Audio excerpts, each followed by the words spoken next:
Hello, everyone. Thank you guys for attending another one of our weekly webinars. And I have my good friend Melody here with me today. Hi, Tabitha. Hello. Thanks for joining and doing this with me. Absolutely. I'm pleased and happy to do it. You're actually covering one of my favorite topics today, which is safe and healthy aging in place. And the reason I love this topic is this is something everyone has plans to do this, but they're not always equipped to do it. Absolutely. And it's so important because it's something that everybody just assumes will be okay. And without a little bit of with a little bit of planning, it can be okay, but without any planning, it might not. And so just some thought. Yeah. Yeah. And that's what I love about these series that we're doing. It's just education to help people prepare, because what you don't know is very important. Yes, exactly. Yeah, and if you can just turn it into something that you know and you're prepared for, it makes all the difference. Exactly. It can really make the difference in, the next year of your life, the next 10 years of your life. It really is a big deal. And it seems so simple to think that everything is going to work itself out, but it really is not that simple. Not to say that it's complicated necessarily, but there are some things that you have to think about more so than what would just normally commonly come to mind. So we'll kind of go through those different areas of things you have to think about. Yeah. I'm super excited. Well, just for anyone who's watching who doesn't know me, let me give you a little bit of a quick introduction. So I'm the founder of Just Us Retirement. We are a full retirement company.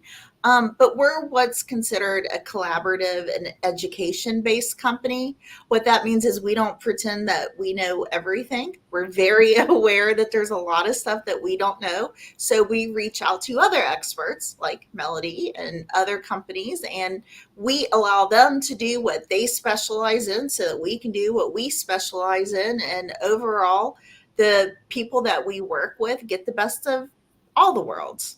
And then we're very focused on education. And so that's one of the things we're doing with this webinar is helping people educate themselves on different topics related to retirement.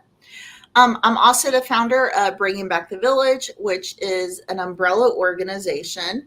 And the goal of Bringing Back the Village is we bring profit, nonprofit, for business, or government entities, all these different businesses together. And we teach how we can be a kinder, stronger, healthier community. And Melody is also part of Bringing Back the Village. And then, would you like to introduce yourself, Melody? Yeah, sure. So I'm Melody Bailey, and I'm the owner of a business called Caring Transitions of Kanawha Valley. We are a franchise organization, so we actually have locations across the country. But Caring Transitions of Kanawha Valley, we are the first and only in West Virginia. We provide move management services, relocation assistance, so packing, unpacking, move management. We also do estate sales, home cleanouts, decluttering, pretty much anything that deals with the stuff inside people's homes. Primarily, we deal with seniors. We will work with any kind of client that needs our help, absolutely. But we find a lot of times it's seniors that need the most help. Yeah. When a senior is moving into a smaller home, moving in with their kids, moving to another state, moving into a senior living community, they really don't have the wherewithal to be able to manage all those moving parts, let alone pack dozens of boxes and get them moved to their new home and get settled in. So a lot of our clients are seniors. Because of that kind of puts me in a unique situation where, we're dealing with these seniors and their belongings from beginning to end, from the point that we make contact with them and they decide to move to the point that they've moved out of their home and they need it emptied and ready to sell. So we deal with lots of the stuff in the middle. But we also deal with a lot of families that are dealing with, maybe family members that have passed on, family members that have moved to senior living, and the belongings that are inside their home. So we deal a lot with seniors and the entire transition process. We also do decluttering, aging in place type things to make sure that people can live in their homes longer, more safely. So I'm kind of in a unique position where lots of my clients are seniors and I see a lot of these issues every single day. So I feel that I'm at least fairly qualified to talk about what some of the problems are, how to head them off what some of the issues could be, and how to head them off before they become problems. I am a lifelong West Virginian. I was born and raised here in West Virginia. I'm not going to be leaving anytime soon. I really love West Virginia. But also because of that, I'm very tied into my community. I think it's very important. As a West Virginian, we are very community oriented, that we support each other, that we help our communities to be the best that they can be. Yeah, I mean, I know every time I've had an issue, something with one of my clients about downsizing, moving, you're always my go-to because you live it, you experience it every day. And so you have a very unique perspective on how to do it correctly. Well, and when somebody's in that situation, it might be the sort of thing that they don't deal with very much in their life. They might deal with it once or twice in their entire life. This is something I see day after day after day. So, there's no sense in having someone reinvent the wheel and try to figure their way through a problem that we can step in and hold their hand and guide them through because we've been there. Yeah, I love that. Which kind of leads us into our next point. I do want to go over for everyone watching what the purpose is of these webinars that we're doing. And obviously, we do want self-education. I mean, we want people to be able to watch this, figure out how they can help themselves prepare. But just as important is the community aspect, because a lot of times when people are really overwhelmed, they don't have the ability to research things, prepare for things themselves. And so being able to lean on friends and family members for that extra knowledge is huge. So we want to encourage you as you're watching this, yes, learn for you, but share it. Please, please, please share this with someone. It can make all the difference. And I'll point out that sometimes people are in a situation where they do need help, but they don't exactly know that they need help, or they don't know how to ask for that help. Keep an eye on your community. Keep an eye on your friends, your family, your neighbors. And if you see them in a tough situation that you have some information about, which hopefully we're able to supply you with a lot of that knowledge. If you see them in a hard situation, take the time to ask them, is this an issue that I can help you with? Because I have seen, this webinar, I have been interacting with these people that have given me some knowledge. Let me step in. Let me help you. Don't be afraid to offer help. I'm not saying push yourself in a situation where it's not needed, but keep an eye on your community, keep an eye on your neighbors, and offer help where and when you can. Yep. Absolutely. Love it, Melody. This is why we're friends. Absolutely. All right. So let's start with the basics. Okay. Teach me everything. Okay. So there's a couple of terms that we're going to kind of use throughout this webinar. One is the term right sizing. We're all used to the word downsizing, right? And it kind of has a negative connotation. You're in this big old house with many bedrooms and bathrooms and lots more space than you need. And now you have to move to this little tiny house that, you're downsizing. Don't think of it that way. Erase that word from your mind and think of the word right sizing, because a big house can sometimes be nothing but a burden. It can be a lot more than you want to handle, a lot more than you can handle. So think of it as right sizing. Your lifestyle has changed. And so you need to change your living situation or your home, whether that's moving to a different home or staying in your home. You need to change that situation to match your current lifestyle. And part of that can be aging in place, which is simply the ability to live in your home safely and comfortably, regardless of what your age is, your income, your ability level. Okay. Aging in place just means I can stay here and that's going to be an okay situation for me. So those are terms we're going to use. I think that's really interesting because almost all the clients that I work with want to age in place.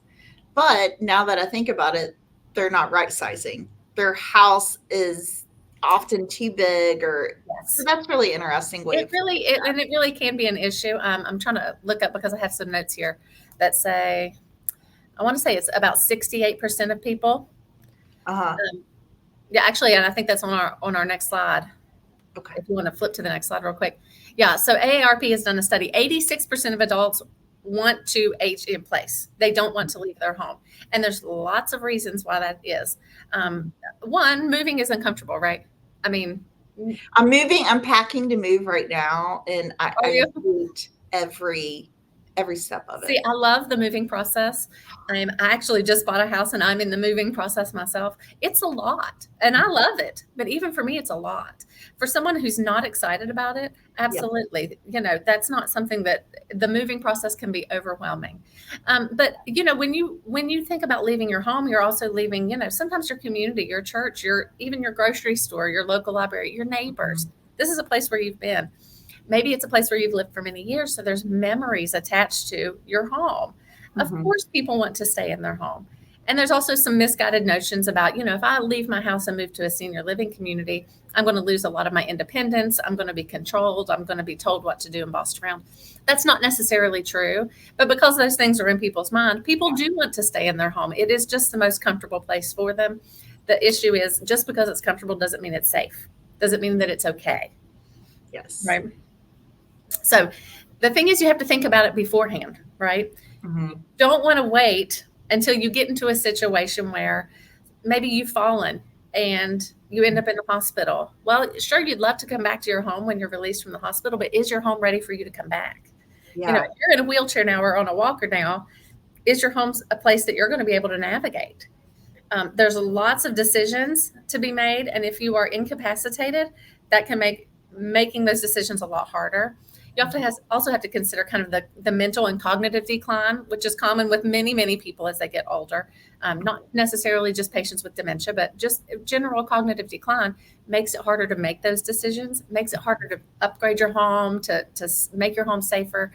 So you need to think about that while you can, instead of waiting until the situation arises where all of a sudden now it's an emergency and it's going to be costly. It's going to take up time. You're going to have to get it done fast, and you just don't have the utility in which to do that. Yeah. I mean, I see that a lot too. Yeah. People, we all have a tendency to postpone and wait until the last minute, especially when it's uncomfortable, right? Yes. But just a little bit of thought in the front can take away a lot of the stress in the back end. Yes. Right? So there's 4 different areas that I kind of want to talk about during our next 45, 50 minutes. Okay. One is our physical needs. So that's kind of what we think about. What's our home look like? But we also have some other stuff that people need to consider when they're thinking about, okay, I'm going to stay in my home. What does that look like? Your mental and your emotional and your lifestyle needs. So that's kind of the less physical stuff, something you can't put your hands on, but it's the way you live your life. You have to think about that. You also have financial needs, which I won't go into the details on that. I'm not a financial planner by any sense. I'm sure, Tabitha, you have people on your team and people that are in our networks that we can, Yes. up with to talk about the financial needs. And then there's also your family or your support system if you don't necessarily have immediate family. So we'll talk about kind of all those 4 different categories. Okay. Ready to jump right in? Yes, I'm ready. Let's go. Okay. So I've got some notes up on the side here just so that I can kind of talk to you too and Okay. stuff that's not necessarily on the slide. Gotcha.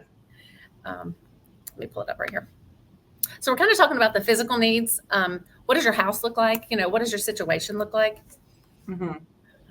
Hold on just one second. Technical difficulties. So isn't going live wonderful? I know, I love going live. It's fine. It's whatever. So some things that you need to kind of think about in your current home, but think about not just your home itself, but in a bigger scale. What's your neighborhood like? So think about in your current home, can you get in and out of your neighborhood in inclement weather? Right? Yeah. Here in West Virginia, that is something we have to consider. Yeah. Everyone lives on a hill, it seems like. What's the snow removal process, right? Do you feel comfortable driving? Do you have access to places like your grocery store, your church? And if you continue to age in place and there comes a time where you can't drive, what's your neighborhood like in terms of, do you have access? Do you have access to public transport? Do you have someone who can drive you around? Okay. Do you feel safe in your neighborhood? Obviously, some neighborhoods are better than others as far as crime and that sort of thing. That's not going to get easier as you get older. Okay. Yeah, I have several clients that they've almost become prisoners in their home because they don't feel safe leaving the home because it's in a bad neighborhood. Maybe their steps aren't accessible anymore. For a lot of different reasons, it is really difficult to leave home. Absolutely. And the thing about your neighborhood is that's one of those things that's really hard to change. I mean, it's very difficult to say, okay, my home is well equipped, but where my home is located is not. And so that's something you have to take a really hard look at and think, okay, am I going to be okay here as I get older? That's something that you really can't change. Maybe there's ways. Maybe, being able to get out of your house and drive to the grocery store. Maybe you have public transportation, somebody that can get you there. But there's a lot of that stuff that you really have to put a critical thought to. But then kind of pulling in a little bit back from your entire neighborhood, think about your home just as you walk in the front door, right? There are Yeah. certain things that you can do easily to get your home safe and Mhm. more comfortable for you. Um, Something that people, I don't know that I really have put a lot of thought into it until I was in this field. Um, as you get older, unfortunately, there are going to be health scares, right? Yeah. Heaven forbid, but there may come a time where the ambulance needs to get to your house. Think about this. Do you have house numbers on your house? Yeah. Can you see them at night? That is a big one. If the pizza guy can't find your house, the ambulance guy can't find your house either. So it Yeah. always, We hear that a lot actually from like firefighters and ambulance, like how many people don't take care of that and they can't go in to rescue them because they can't locate their can't find house. the house. And so I know a lot of the areas around here in recent years, they've kind of updated the emergency maps and that sort of thing. They've readdressed homes. People still have old house numbers on their house from 10 years ago that are no longer relevant. Yeah. So if the maps have updated your address, make sure that the address that's physically on your home matches that. Because the EMT that's driving down the road, he's looking for that house number. If it's in the dark, if it's hidden behind the bushes, and if it's not even the right house number, they're not going to be able to find you. It's really important to be able to have help get to you quickly, that you have large, well lit house numbers on your house. That's an easy fix, right? I mean, you go to the hardware store, you find bigger numbers. Maybe you get a battery powered light that goes on them, solar powered, you're good. But it's a quick and easy thing that we don't really think about. Absolutely. Yeah. So again, so think again about walking through your doors. Does your door lock securely, especially if you're in a neighborhood that you don't particularly feel safe? Make sure that you have a deadbolt on your door. Mm-hmm. And think about barriers to entry. So again, this is where we think about wheelchair ramps versus stairs. But even if you have stairs and you're easily able to walk stairs and your mobility is great, are the stairs crumbling?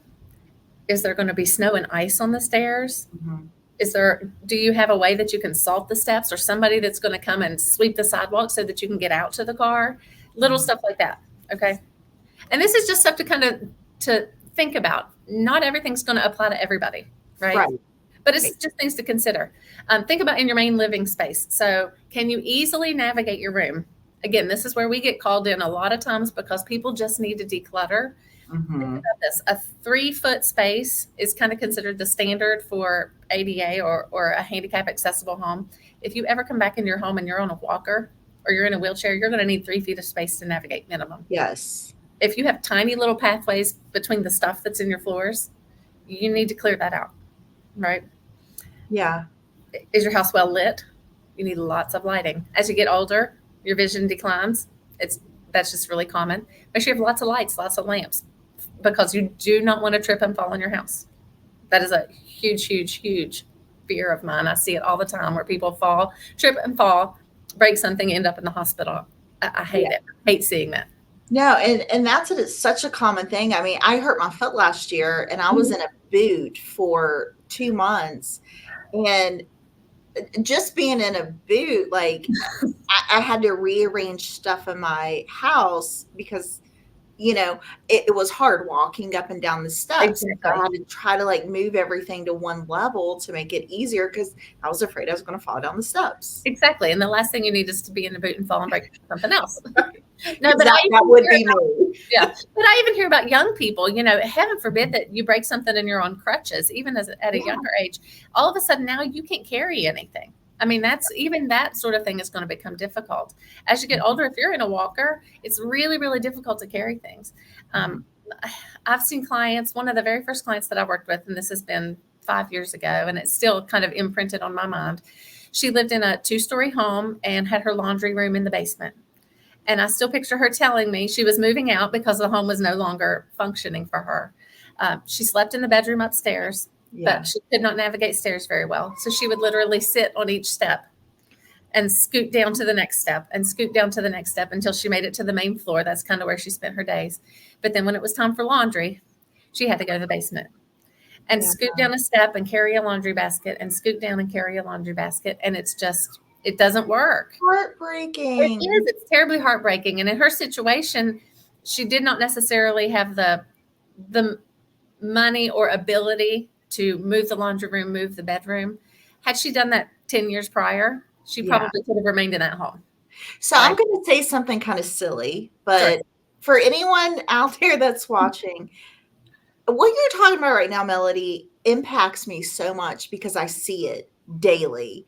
And so it is something like I freak out when I go to my friend's house. And, my friends are in their 30s and 40s, and I'm immediately like, why did you buy this house? Do you realize you're not going to be able to get down these steps at one point? You're going to have to make these modifications. And they look at me like I'm crazy, but people don't realize how fast that time comes. Exactly. You have to make a plan. And if you're in a home and you consider that to be your forever home, yeah, it may work for you really great right now, but it may not work for you in 20 years. Mm-hmm. Think about that now. I will be the first to admit, and I have recently made this mistake. I've just bought a house. I've not even owned it for 3 weeks now.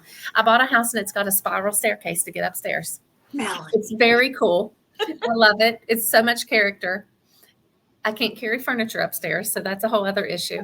But in 20 years, and I'm not going to give my age what that's going to be in 20 years, but in 20 to 30 years, that's going to be a big hindrance. Yeah. So absolutely, this is not going to be a forever home. It just can't be, but unless I find a way to put in a typical staircase. Otherwise, I will have no. Yes, I know this. I know that going in. Yeah. And also, we've made arrangements to have alternate steps put on the back of the house so that at least I can move furniture. But in the dead of winter, I don't want to be walking up and down the outside steps just to go to the kitchen. But I know that this cannot be the solution in 20 years from now, in 30 years from now. Yeah. It would make even less sense for me to buy this house if I was 60 years old. Right. Does that make sense? You kind of have to be realistic about things. Mm-hmm. Certain things can be fixed. Absolutely. Putting new house numbers on, that can be fixed. Exchanging your your regular bathtub for a walk-in shower. Mm-hmm. That's things that can be fixed. Mm-hmm. But removing an entire floor from your house or trying to get everything onto one level, that's going to take a lot more effort. And money. Exactly. And so, we'll get to that point. But just to go over some more of those physical needs. So think about stuff like phone lines. Do you have a landline in your house? When the power goes out, your cell phone is only going to work for a little while, if at all. But when the power goes out, a landline is always going to work. And that just gives you access to emergency services if you need them. Think about transitions like between flooring. No trip and fall hazards. I will preach it until the day I die. Please get rid of every trip and fall hazard. I hate throw rugs, area rugs. Absolutely get them gone. Yeah. That's just the sort of stuff and yes, it makes your feet comfortable, but it's going to be a lot worse if you fall and break something. Yeah, it's funny because, again, it's stuff that I think about now because of you. Because every time I see this really beautiful rug that I want, I'm like, well, how does it lay on the ground? Because Melody has taught me, like, you can hurt yourself with rugs. You can hurt yourself with rugs. You really can. And they're beautiful and they're wonderful. And it's great to get out of bed first thing in the morning and put your feet on that nice fluffy rug. But it's a lot worse late at night when you're getting up to go to the bathroom and you come back in the dark and you trip over the corner of the rug. Yeah. It's not worth it. It's not worth it. So think about your home as far as like outdoor activities. Can you get outside? Do you want to be able to get outside? Do you have somebody that's able to keep up the landscaping in the house? Your kitchen, something that we don't think about, but the heat of your water heater. So water heaters, you're able to adjust them to what temperature you want. Yeah. People don't realize as you get older, your sensitivity to touch becomes less. You can accidentally burn yourself on hot water. Yeah. Not realizing it. So as you age, make sure to keep an eye on the heat on that hot water tank. It's a little thing, but you don't want to be washing your dishes and come back with scalded hands because you couldn't feel that. Right. I've never thought of that before. Yeah. So there's lots and lots of things that you can do and that you can think about that are simple, easy fixes. I'm going down here. Smoke alarms, CO2 detectors. Everyone should have those things in their house. Fire extinguishers. I don't care if from 20 to 100, you should have those in your house. Okay. But think about things like a backup generator in your home. I have a family member who had it was kind of a heart pump put into his person. Anyway, it was electrically powered. So it was either on battery or he was plugged into the wall, essentially. When the power goes out, it was urgent that he either get to the hospital or get on a generator.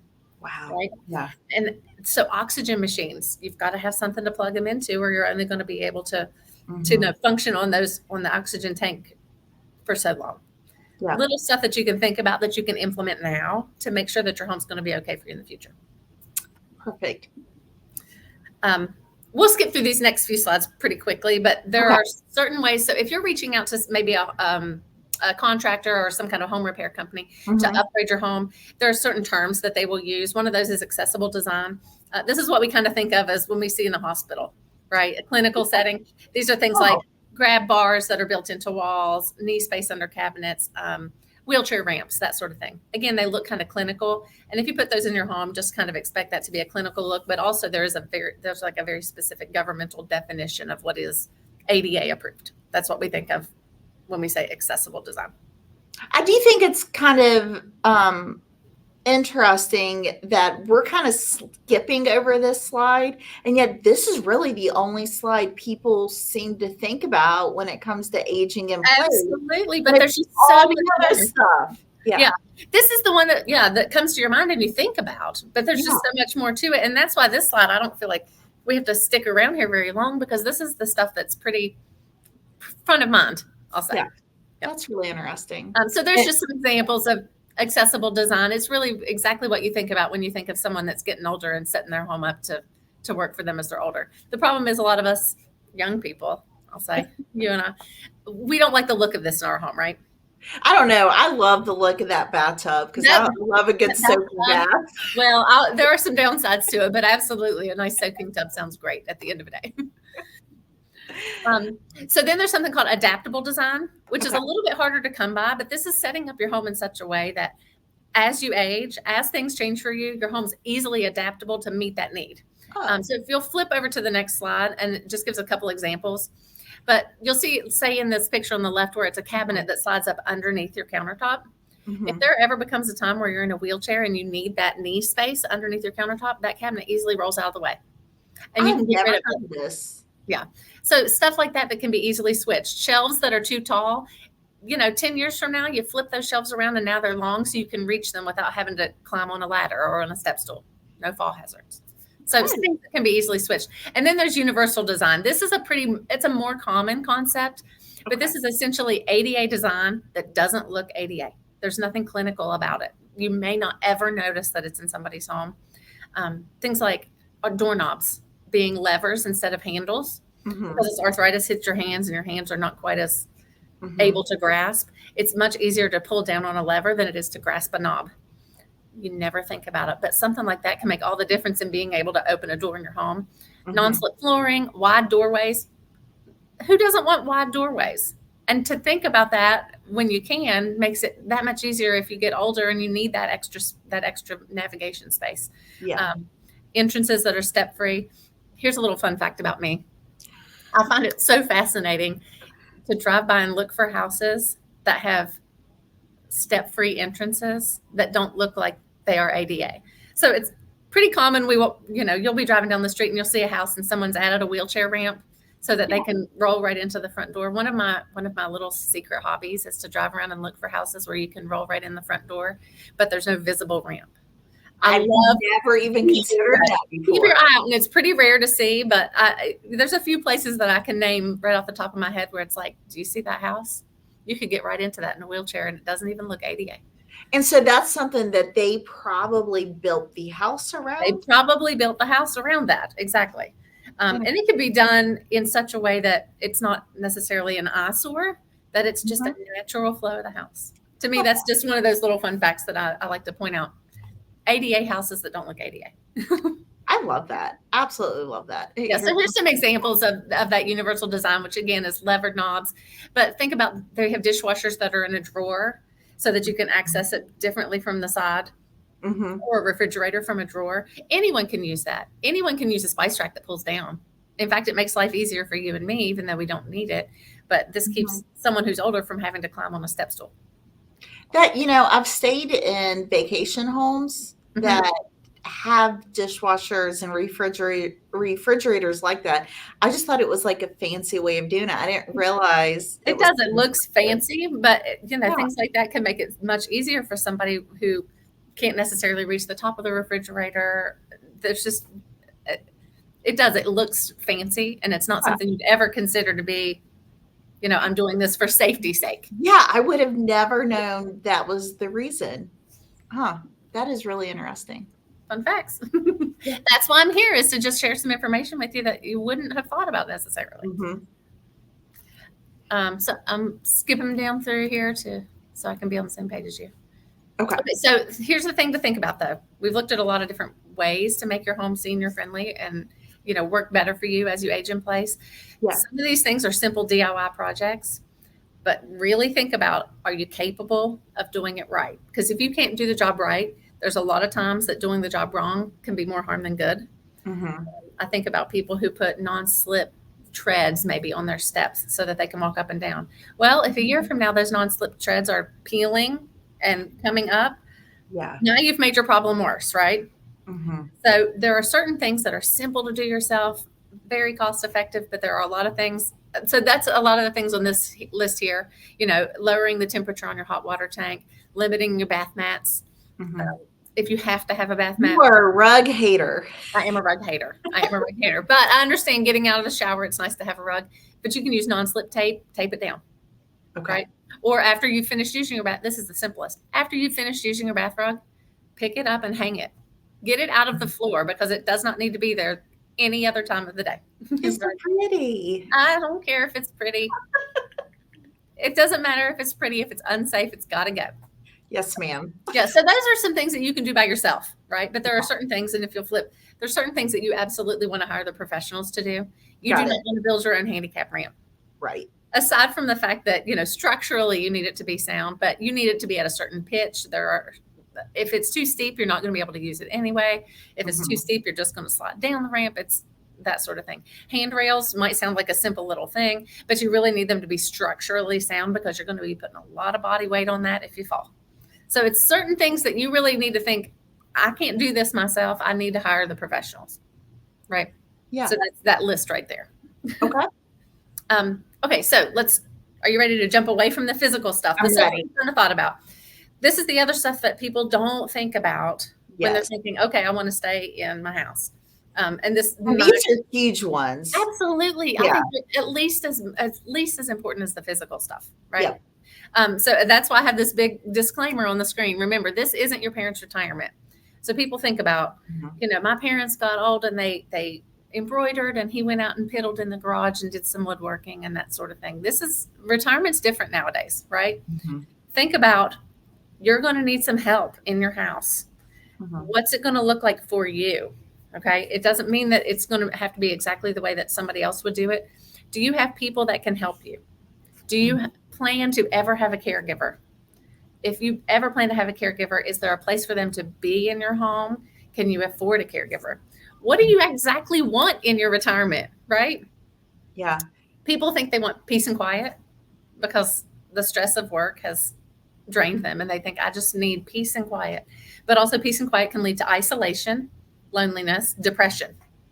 So you have to really be conscientious that, what are your real needs? If you're a social person, now's not the time to think, well, I don't need to be able to get out of my house and go participate in activities, right? We talk about this all the time when we're helping people retire, because it's crazy how many couples never have this discussion, because they just assume they both have the same ideas of retirement.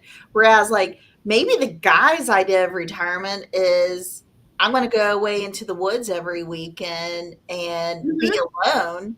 And then the wife is like, I'm so excited. We're now going to travel the world together. And babysit the grandkids every week. And they have very different ideas. So you have to think about, what is my retirement going to look like? And the person that I'm living with, does it look the same? And how do we plan for that? If you're going to go away into the woods every weekend, you're again, access out of your neighborhood, safety and security of your home while you're not there. Those things are things that you're going to need to think about, that too often we just don't think about that. Skip to your next slide if you don't mind. So we'll talk about, like, when you're in your home. As we're younger, I won't say that it's easy, but we do things. We sweep the floor, and we do our laundry, and we wash our dishes, and we do our daily chores, right? As you get older, those things get harder, right? You may need some help. Where are you going to get that help from? This is where I like to throw in faith in action. Give them a nice little shout out, because Faith in Action of the Kanawha Valley, Greater Kanawha Valley, they are fantastic about providing assistance with some transportation, errands, just home visits or a phone call. They provide a lot of help to people that need it, that are at home alone, that just don't have the assistance that they need. Something that the number one thing that we get calls about is, I just need someone to help me clean up around the house. Yeah. That's all I need. Yeah.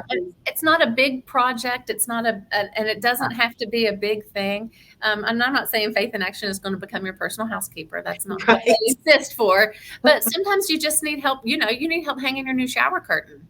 You need somebody to help get the cat toys out from under the refrigerator. That sort of thing. You need to be able to have a person that you can call to help with that little stuff when there comes a time where you can't really do it yourself. And so they do help with a lot of that sort of stuff. You ready for me to move on? Yeah, sure. Okay. So that's kind of the simpler stuff that we think of needing help with, but people, as they get older, may require more assistance. We call them activities of daily living. So this is the stuff like dressing yourself, feeding yourself, toileting yourself, cleaning yourself, that sort of thing. Most of us are very capable of this, but as you get older, your ability to do this dwindles. You're going to have to find a way to get help with that, right? There are professional services that will come into your home and take care of that for you. Again, cost can be a factor. Also, your comfort level with having somebody in your home and helping you do those things, right? A lot of people are very private, but that doesn't mean that you don't need help. But you also need to consider that if you're going to need help like that, someone may have to enter your home to do that, and they're going to be in your space. And I'm going to throw this out just because I feel like I have to mention this. A lot of people's plan is that Medicare is going to pay for this slide here. And Medicare does not pay for any of this. Okay. Yeah. And we need to, I want to make sure people understand that. I get the calls all the time with, my mom can no longer bathe herself, and we keep sending the bill to Medicare, and Medicare is not covering it. I'm like, yeah, that's long-term care. Medicare doesn't cover long-term care. It's not care. medical care. Yeah. Right. It's not. And that's what people think dressing, bathing, feeding is a medical thing, and it's not considered medical. It's long-term care. Different thing. And so that's just something that you really need to consider is how am I going to get assistance with those things if I can't do that? Next slide is about, actual health care, right? And again, you can step in and say, this may be the part where Medicare can assist with that. Yes. But when you're living in your home, when you're thinking about aging in place, what kind of medical facilities are available around you in case of an emergency? I hear a lot of people say as they get older, and I think it's very wise, is, the hospital is just, I'm going to move to this home because the hospital is just right down the road. And that may seem like a crazy thing, but here in West Virginia, I know a lot of people, and my West Virginia is going to come out, but a lot of people that live out in the holler, right? Yeah. And you might live 20 minutes from the main road, and the main road might be another 20 or 30 minutes from the city or from the hospital. That's a long way to go when you're having an emergency, right? It's a long way to go for an ambulance driver to get to you and then bring you back to a hospital. So that's just something to think about. But you can also think about in-home care. And I don't know about Medicare and how all that works with in-home care, but there may be a time where you need medical care in your home. Yeah, and I'll pop in real fast. These things that are listed here are partially covered by Medicare. It's according to the need for it. So there are limitations on it, but this slide does have more things that are covered than just basic needs. Yeah, these are considered medical. So you're right. Well, and so we'll flip to the next slide because that leads right into this is financial need. So when the time comes that you are going to need either in-home medical care, in-home health, or in-home care with activities of daily living, whether you're going to need to modify parts of your home to be able to stay, you have to look at the financial parts of this, right? I don't know about you. I'm not independently wealthy and able to just afford anything that I want on a whim, right? Planning for these things ahead of time can get you ahead and get you in a situation where you're more able to afford what you need and what you want. The last thing you want is to be in a situation where the finances dictate what you can have versus that 80 something percent of people that want to stay at home and simply can't afford to make those modifications to have that in-home care. So I want to throw this out. I have a client who for years I knew she was going to need help. And for years I have been trying to like get her, no, no, no, I'm staying at home. I don't want to talk about it. No discussion. Well, then she fell and has hurt herself so incredibly bad that now there's all the financial cost to go with healing herself. She cannot stay in the home alone. And it's just things compound. They do. Yeah. And here she is in pain in a hospital setting, extreme pain, and trying to deal with the financial aspects of things. And that is just too much piled on top. Yes. And I will never say I told you so to somebody, because that's what we're here for, is to provide information. Right.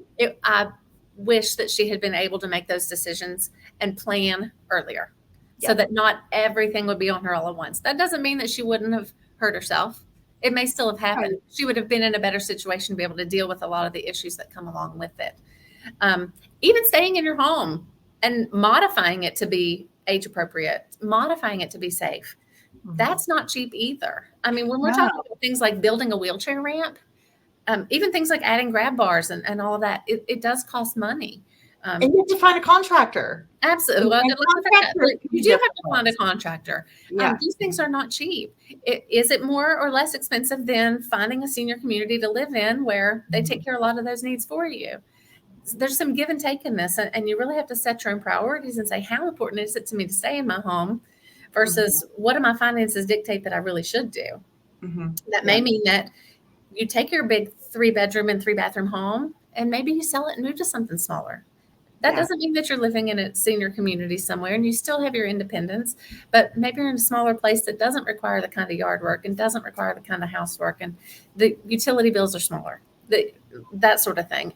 You really need to talk to a financial person, talk to your financial planner, talk to, a CFP somewhere to really assess what the future is going to look like. Insurance. Because the one thing we can guarantee is it's more expensive than what most people think it is. All of it is. Everything is more expensive than we want it to be, and all of it's more expensive than we think it should be. And even the cost of in-home care versus the cost of going to a facility and living, they're both very, very expensive. Yes. You have to be prepared for that sort of thing. So that's the thing, and you flip to the slide, but think about, okay, I'll just stay at my house and my kids will help take care of me. And that is all well and good if your kids are able to take care of you. But and want to. Want to, exactly. So you have to balance lots of different plans. You talked about this fictitious couple that his plan is to go out and go out in the woods every weekend, and her plan is to take care of the grandkids. Well, think about your plan. Do you want to spend more time with your family as you get older or less time with your family? And I'm not saying that means anything bad about you or your family. Right. But just what is your goal? What exactly do you want to have? If you don't want to be seeing your kids every single day of the week, it's not realistic to expect them to be your caretaker. Melody, so to back this story up, my parents recently sold their house. And so there was about a 2-month gap between them moving into their new house. And so they didn't want to stay in a rental, so they stayed with me. Of course they did. Yeah, and it only took about 2 weeks before they were like, okay, we don't want to live with you. This is not what we want to do. And I don't think people always love you. Live in your house. Right. Yeah. So and that's what people need to consider. And I know your parents, and I know that you love them dearly and they love you dearly, and you get along great. You get along famously, but at the same time, being in someone's space is not the same. Right. And think about, where do your kids live? Maybe your kids are not from here, or maybe your kids don't live here anymore. Do you need to move to be closer to them? Are you going to be able to travel? What do the costs and expenses look like to travel to them versus having them travel to you? Right. What is your home like, as far as if they come to visit you, is there a place for them to stay, or do you even want them to stay in your home? As far as privacy, I know a lot of people get more private in their older years. I have no problem with that, and I can really understand why. But as far as privacy, do you want to have caretakers in your home? Do you think that your kids are able to help you? That you really have to ask your kids and be able to have that conversation with them, because at this point they have families of their own, they have a job, they have their own financial needs. That's something that nobody ever talks about, but being a caretaker for your parents can be not just a time burden, but also a financial burden. Yeah. And it's more than just the gas money to take mom and dad to their appointments all the time. But there is a financial aspect to having your kids be your caretaker. Yeah. It may be the perfect and most wonderful thing for your family, but you really have to think about it going into it rather than just let that be the default. Right. 100%. All right. Okay. So I'm just going to throw these out there as an alternative. I'm not going to say that this is the right answer. Okay. Right. I mean, for a lot of people, they absolutely should stay in their home. They can stay in their home. They've made arrangements, and being in their home is the greatest thing. But I just want to point out that sometimes staying in your home is not going to be the best option. And moving out of your home does not look the way that people always associated with quote unquote nursing homes. Right. There are so many different options. Yeah, I think that's one of the biggest things that we hear all the time is, and we're not telling anyone what to do, but I hear all the time, I did not want to go into like assisted care, nursing home. I'm going to be taken away. And almost always people are like, I am surrounded by tons of friends. Like I'm having fun. And so a lot of times it's a different idea than what people think it's going to be. It's absolutely a different idea than what people think it's going to be. So many of my clients, when we get them moved into a senior community, we'll come back and see them later and they say, why didn't I do this 10 years ago? Yeah. Yep. I mean, I would say so many of them say, why didn't I do this 10 years ago? I'll throw in a little personal story. So my staff, we hired a new employee just a couple of weeks ago and worked in a senior community yesterday. This was his first visit to that community. So we're kind of wandering around and showing him the place and getting him familiar with it. And he says, when can I move in? I know. Yeah. Because it is not the way that we thought about it in our parents' generation or grandparents' generation. These places, I mean, aside from the social aspect of things, which I think you can't put a price tag on, they have activities. Think about the fact that you don't have upkeep, maintenance, housekeeping. Somebody will do your laundry. They're going to provide meals. I mean, when you think about it, this is really not such a terrible thing, right? I think about it all the time when I visit them because I'm like, like, can I get a place here? I would get a room here. I would absolutely get a room here. Yeah. There's a lot of perks, but again, it doesn't have to be a senior community that you move into necessarily. Because we're talking again about having your children and having your family be part of your care plan and be part of, what's going on as you get older. Do your kids have a space where have you heard the term mother-in-law quarters? Yes. Yes. The in-law suite, the in-law flat. Maybe there's a situation like that where you're not in your own home, you're in someone else's home, but you have your own individual space. Maybe you're just moving into a condo complex that has, similar aged people.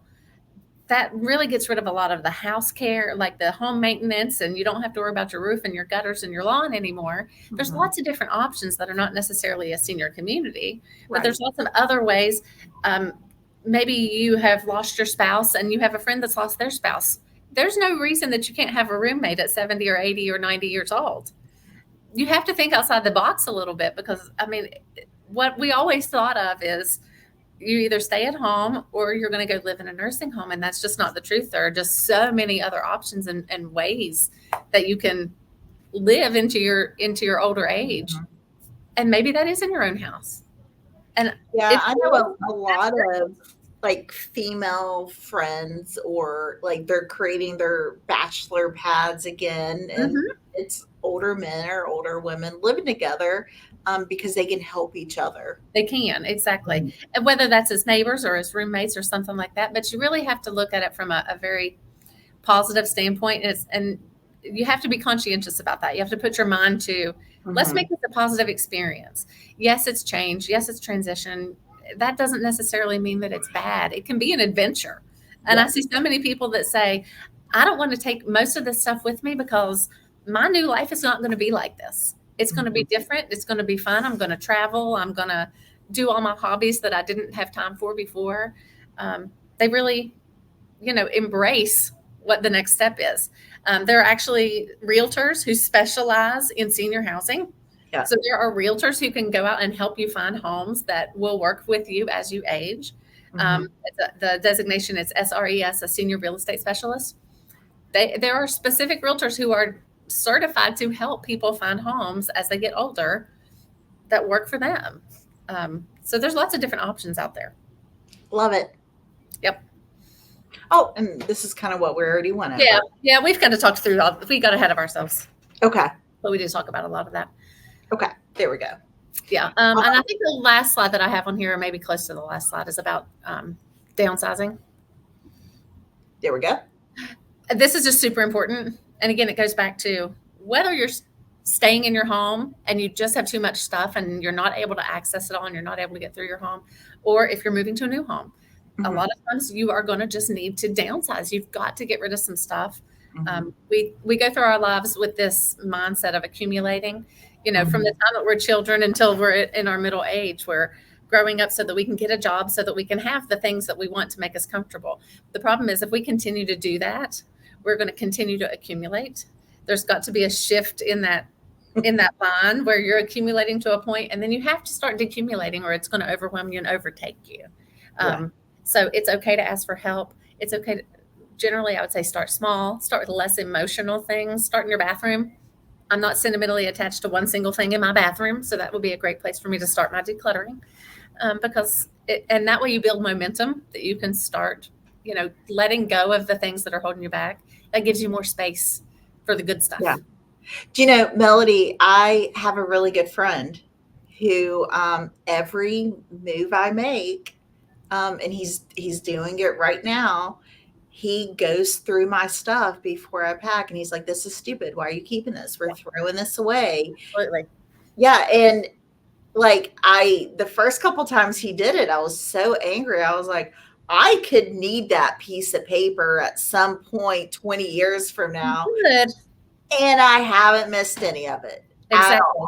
When you keep cabinets and cabinets full of paperwork and you think it's because I'm going to need to go back and get it, also think about what you could do with that extra cabinet's worth of space over the next 20 years. There's so much better that you can have rather than digging through file cabinets looking for one piece of paper that realistically you can probably call and have someone send you a new copy, or get online and get the same thing. 100%. Yeah. So I'm doing the same thing right now. As I move, I'm not moving anything that I don't need.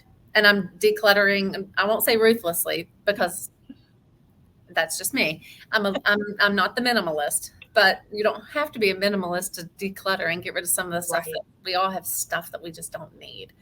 So I would say, even as you're staying in your home, it's okay. Get rid of some stuff.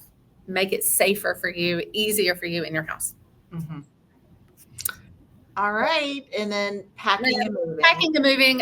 This is just a shameless plug, because there are professionals who can help you pack and move and help you declutter in that process. Give yourself lots of time, lots of space. Give yourself plan ahead so that you're not doing this, on the spur of the moment if you decide to move. So. Yep. All right. Worksheets that are available that kind of go along with this presentation to help you kind of figure out what are your needs as far as your family needs, your mental health needs, your emotional needs, your physical needs in your home. I do have worksheets that go along with it. If anybody's interested, I'm happy to email them to you. Okay, so if they want these worksheets, all they need to do is look up Caring Transitions of Kanawha Valley. That's correct. You can always email me. It's MJ Bailey at Caring Transitions of Kanawha Valley, but you can find us on Facebook, or we have caringtransitionsofkanawhavalley.com. So if you contact me, I'm happy to send worksheets so you can kind of plan some of this on your own. Well, I think this is a great topic. I'm so thankful that you went over this with it. I'm thankful that you invited me to do this. I love sharing whatever information that I have. Yeah. And I again, the point of a lot of this is just to get people thinking about it before they need it. Absolutely. And that's the thing, is just sitting through this webinar doesn't mean that you have to jump up and make immediate changes right now. But hopefully it gets the gears turning in your head to start thinking about, I didn't even think to talk to my financial planner about what this is going to look like, or Yep. consider what my family is going to need and want.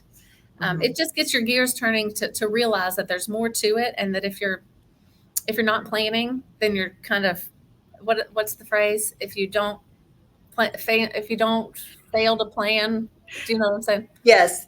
People don't plan to fail, they just fail to plan. Yes, exactly. And so if you're not thinking about the future and kind of going into it with a plan, then you're just waiting for something to happen to you, and you're not taking control of that situation. Yep. Well, Melody, as always, this is why I love you so much. So I appreciate you. I love you so much. and thanks for doing this. And everyone else, again, please don't keep it a secret. Talk to people, share. We're going to put little clips up about this on Facebook. Share it, talk about it, talk to your loved ones. All right. Thank you, Well, Tabitha. Thank you. Enjoy Bye. the rest of your day.